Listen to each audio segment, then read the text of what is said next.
Can we talk about the biggest problem I have with this movie? It's the marketing. How they marketed this movie is it's the 9th film that Tarantino has made. It is not the 9th film that Tarantino has made. You have made 10 movies. I know that you count Kill Bill Volume 1 and Volume 2 as one movie, but we don't say there's one Back to the Future. We don't say that there's 7 Harry Potter films. We don't take Deathly Hallows Part 1 and Deathly Hallows Part 2 and make them one movie. They feed into each other just like Kill Bill Volume 1 and Volume 2 does.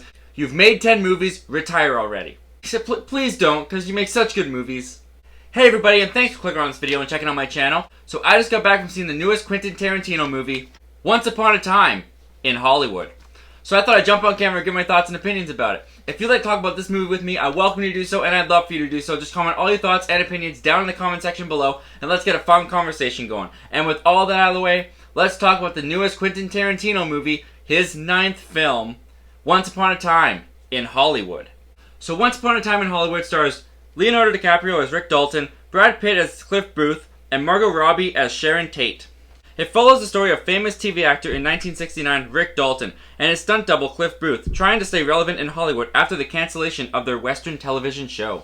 So this past year, I recently got into the Quentin Tarantino movies. I picked up his box set, binged all of his movies, and became a really big fan of this guy. And so I started to learn more about him, watch some interviews, and one thing that I learned from all those interviews is that Quentin Tarantino is one of, if not the most passionate guy making movies in Hollywood. Any composition you see in my movie was composed by me.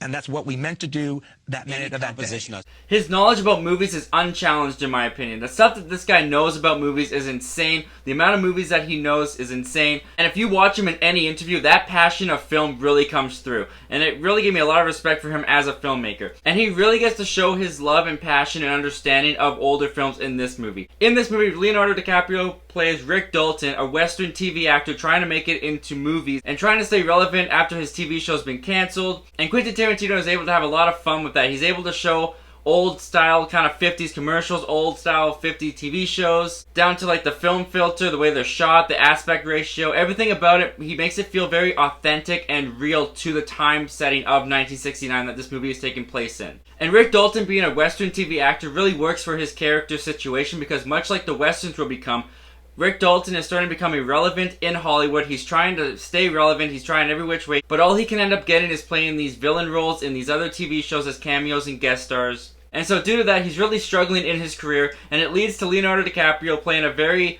emotional, kind of mood-swingy character that has a lot of outbursts. And Leonardo DiCaprio, when he does those outbursts as this character, is so entertaining to watch. He's so great. Those scenes are so great. There's one in particular where he's in a trailer after he's just messed up delivering some of his lines on a set. And he's just beating himself up, he's angry, and he just has a big outburst in his trailer, and that scene was so entertaining. It was one of my favorite scenes in the movie. I loved it. I could have watched a whole hour of that scene. It was great. And Leonardo DiCaprio in this movie is really fantastic. I actually hope he gets an Oscar nomination for this film because I thought his performance in this movie was really, really good. Alongside Leonardo DiCaprio, you also have Brad Pitt as his stuntman, Cliff Booth. And after the cancellation of the TV show, he's having trouble finding work as a stuntman. He's become Rick Dalton's driver. And Leonardo DiCaprio and Brad Pitt have a really good dynamic in this movie. They work really well together. Although they're not together in this movie as much as I thought they would be. The story does separate the two for the majority of the movie. But they're both good together and they're good on their own as well. Brad Pitt in this movie was also really good. And DiCaprio and Brad Pitt brought a lot of great humor into this movie. Contrast to Leonardo DiCaprio's Rick Dalton, you have Margot Robbie portraying the real-life actress of Sharon Tate from 1969 at the time. And while Rick Dalton is having trouble with his career and he's trying to find relevance in Hollywood, you have Sharon Tate who is actually doing quite well. And Margot Robbie doesn't get as much screen time as Leonardo DiCaprio and Brad Pitt. She also doesn't get as much to do as them. A lot of this movie she has spent kind of dancing around. She doesn't have that many lines. But even so, Margot Robbie does a really good job in this movie portraying Sharon Tate. She's a very delightful actress and she's really delightful in this movie. Despite having very little to do, I liked her character and I liked Margot Robbie in the movie as well. This movie is a very long movie. It's like 2 hours and 45 minutes, and a lot of this movie is mostly characters interacting and talking with each other. And a couple times I did feel the length of the movie, but I was constantly entertained. The Quentin Tarantino dialogue is still here. It's still captivating. It's a lot of fun to just watch characters talk back and forth with the words that Quentin Tarantino has written. And as far as Quentin Tarantino movies go, this movie is actually one of his tamer movies. It still has a lot of language in it, but I actually don't think it has as much language as his other films do. And the violence in this movie is also toned toned way down, this movie is probably Quentin Tarantino's least violent movie he's ever made. Although, don't get me wrong, it does have its violence in it, and that mostly comes in with the Manson family aspect of the movie. Now, when Quentin Tarantino released the synopsis and when the trailers came out for this and it was revealed that Charles Manson and the Manson family, the cult that Charles Manson led, was going to be involved in this movie, I was very curious to see how Quentin Tarantino was going to pull that off. And I encourage you to read the actual events that happened with Manson family and Sharon Tate in reality. I think it's just important to understand the history in reality that happened, and out of respect to the Sharon Tate actress. And also, it helped me to understand what was going on in the story more, because the Manson family stuff, while in the movie, isn't hugely explained or delved into. So if you don't know anything about Charles Manson or the Manson family like I didn't, I'm glad I decided to do the research before I went into the movie, because it helped me understand and enjoy the movie a lot more than I think I would have. And much like in Inglourious Basterds, Tarantino puts his own little Tarantino twist on history with the Manson family, and it's the biggest crowd pleaser moment in the movie for me. At least for my theater it was. It was a big moment in the movie that got everyone pumped up, and it was a lot of fun. It was really cool, and I thought the way that Quentin Tarantino handled it was very well done.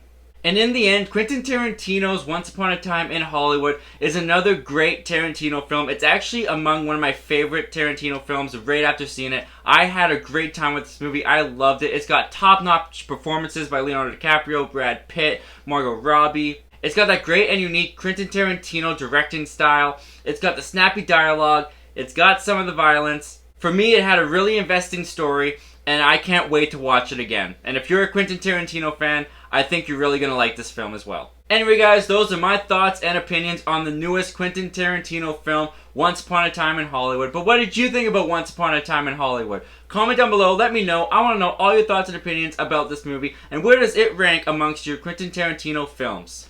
As always guys, thank you so much for clicking on this video and checking out my channel. Once again, my name's Zachary Milne. Thank you for talking movies with me, and hope you have yourself a great day.